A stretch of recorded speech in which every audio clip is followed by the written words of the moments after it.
memilih kepemimpinan wanita dalam perspektif Islam? Pemimpin dan kepemimpinan. Pemimpin adalah seorang yang dapat mempengaruhi orang lain atau kelompok untuk melakukan unjuk kerja maksimum yang telah ditetapkan sesuai dengan tujuan organisasi. Kepemimpinan adalah suatu tindakan mempengaruhi dan mengarah untuk mencapai suatu tujuan yang telah disesuaikan dengan arahan atasan ataupun pimpinan ataupun pemimpin. Bagaimana konsep pemimpin dalam Islam?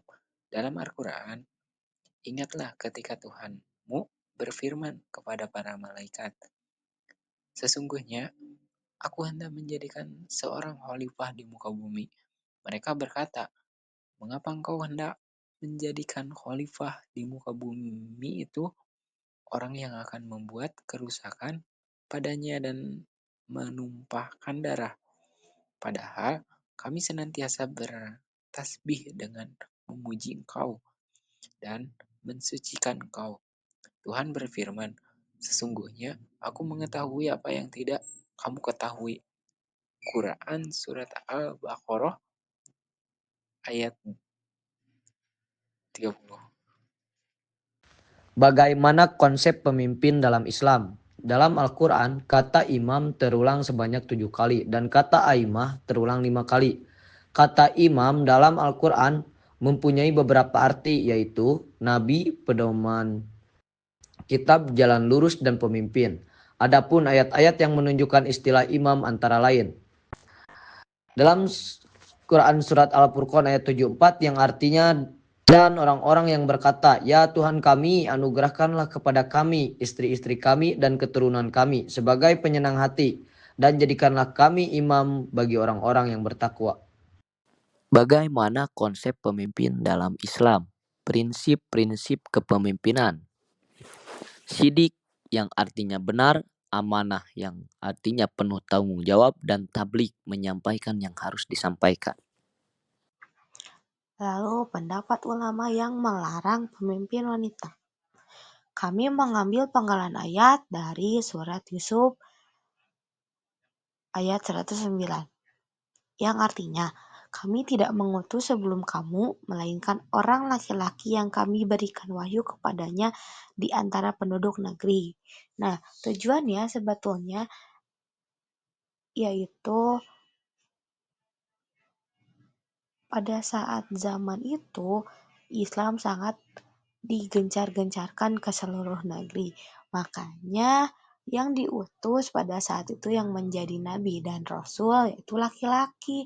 Allah memerintahkan bahwa yang diutusnya haruslah laki-laki yang memiliki fisik dan emosional yang kuat untuk memperkuat ajaran Islam di seluruh negeri.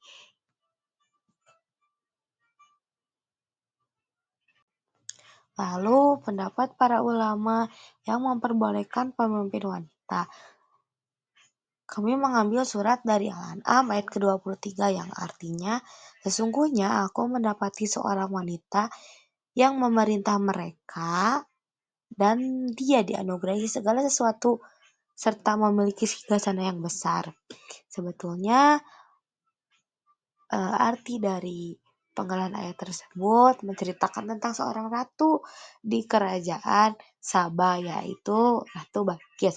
Ratu Balqis memiliki sifat seorang pemimpin wanita yang sangat adil, mensejahterakan rakyatnya, sangat bisa memperkuat perekonomiannya apalagi di bidang pertanian dan peternakan. Makanya pada saat zaman itu di negeri Saba sangatlah makmur karena mereka memiliki seorang ratu yang memang sangat memikirkan semua warga di dalamnya. Lalu kepemimpinan perempuan dibolehkan asal sesuai dengan kapasitasnya. Al-Ghazali menyatakan bahwa dalam situasi tertentu, perempuan dapat menjadi pemimpin selama mereka mampu menjalankannya sesuai dengan amanah dan adil dan bijaksana. Al-Ghazali pun menyatakan bahwa dalam kapasitas sebagai pemimpin, seorang perempuan harus tetap menjaga akhlak, sikap, penampilan sesuai dengan norma. Demikian pula dengan Yusuf Qadarwi, menekankan pentingnya kesesuaian antara tugas pemimpin, kepribadian, dan etika Islam, agar perempuan dapat memimpin dengan bijaksana tanpa menyalahi aturan-aturan agama dan sosial. Berikutnya, pendapat kelompok. Kami berpendapat setuju dengan pendapat yang memperbolehkan wanita sebagai pemimpin. Kepemimpinan perempuan adalah suatu bentuk reformasi budaya dan perjuangan kesetaraan gender guna melawan sistem patriarki yang telah mengakar sejak dulu. Pendapat setuju pun sangat relevan dengan alasan para ulama yang memperbolehkan para wanita untuk memimpin dalam suatu organisasi maupun di luar hal tersebut. Jadi kami sangat mendorong wanita menjadi seorang pemimpin, dikarenakan sebetulnya laki-laki dan perempuan itu semuanya setara. Ketika memang mereka memiliki potensi yang lebih, kenapa tidak untuk dimajukan, untuk didorong agar bisa lebih sukses. Jadi gender sebetulnya bukanlah sebagai batasan seseorang untuk sukses, tapi menjadi sebuah kesetaraan agar masing-masing dari kita bisa mendorong satu sama lain.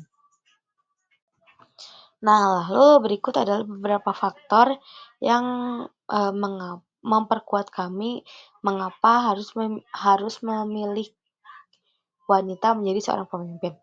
Perspektif pertama dalam ekonomi.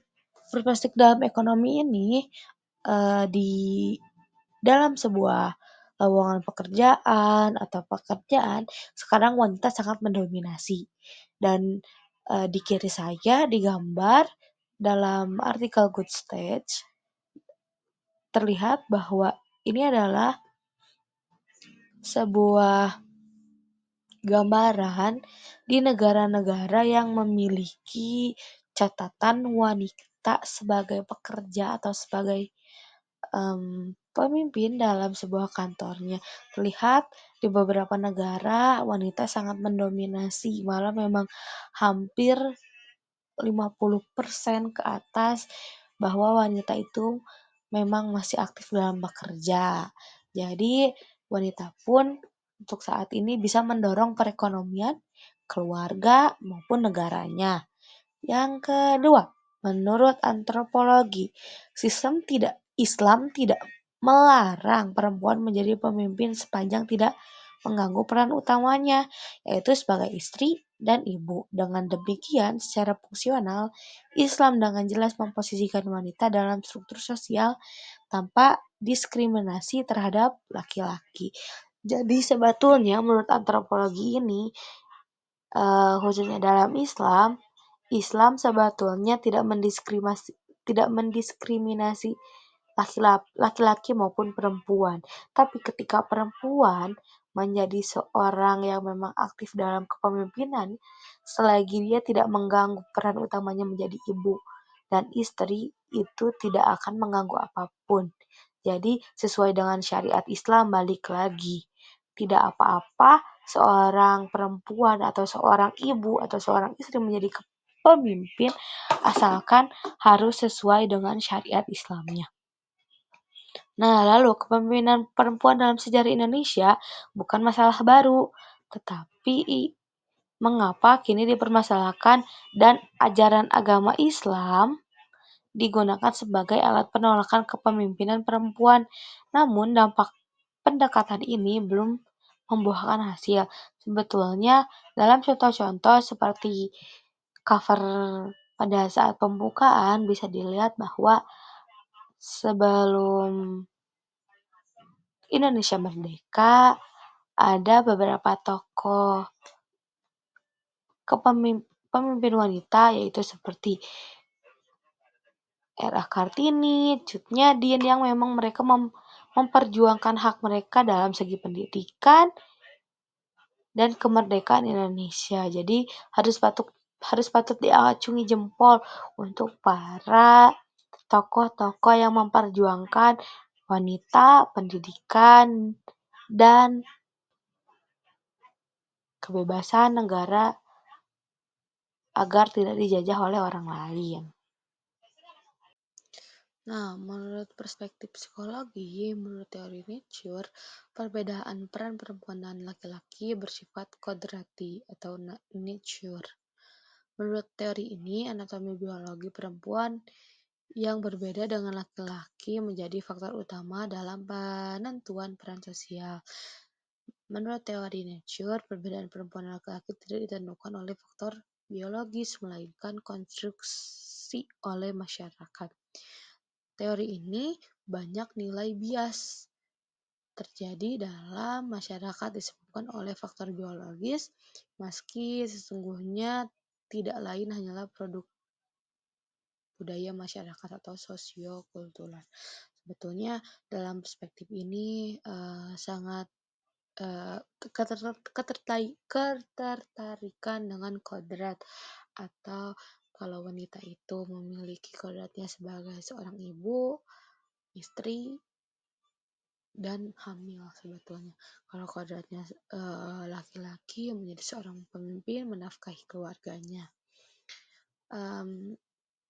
Tapi sebetulnya penilaian tersebut hanyalah sebuah sosiokultural yang memang masih mendarah daging. Lalu tentang komunikasi seorang pemimpin. Kepemimpinan perempuan tidak dianggap sebagai sistem karakteristik ilmiah perempuan yang tercermin dalam cara perempuan memimpin, seperti berkomunikasi, memiliki kekuatan besar dalam kontribusi bagi peradaban masyarakat. Sebetulnya komunikasi seorang pemimpin dilihat dari bagaimana ia berbicara dengan bawahannya, memperlakukan bawahannya seperti apa. Nah, wanita identik dengan membuat suatu komunikasi yang baik itu antar teman maupun antar bawahan dan atasannya. Wanita pun peka terhadap sesuatu yang tidak nyaman, makanya wanita itu sebetulnya lebih memikirkan kenyamanan setiap anggotanya agar pekerjaan yang mereka selesaikan oleh bawahannya menjadi maksimal. Lalu berikut ini sebetulnya kami juga ada pendapat lain dari Alkitab. Menurut sikap Luther dan Calvin, John Wesley 21 justru mengizinkan kaum perempuan untuk berkhotbah dan memimpin. Hal ini didasarkan pada Gal 3:28 tentang kesejajaran laki-laki dan perempuan dalam Kristus. Nah, sebetulnya di kitab lain pun ada yang memang mendorong para wanita untuk menjadi seorang pemimpin dan berkhotbah. Jadi alasan-alasan yang saya sudah terangkan, pandangan-pandangan yang saya sudah terangkan memperkuat alasan kelompok kami mengapa memilih wanita, memperbolehkan wanita menjadi seorang pemimpin.